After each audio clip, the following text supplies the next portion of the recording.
இங்க ஊரு பிடிக்குதா, இங்க தண்ணி இனிக்குதா, சுத்தி வரும் காத்துல சுட்ட ஈரல் மணக்குதா, முட்டைக்கோழி பிடிக்கவா, 3 படி சமைக்கவா, எலும்புகள் கடிக்கையில் என்ன கொஞ்சம் நினைக்கவா,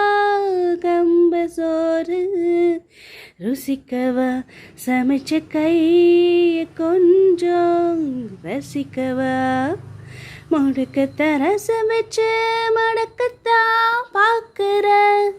2 தோசை சுட்டு வச்சு காவ காக்குற, முக்கன நொங்குதான் விற்கிற, மண்டு நீ கங்கையே கேட்கிற, சரு சரு சார காத்து வீசும்போது சார பார்த்து பேசும்போது சார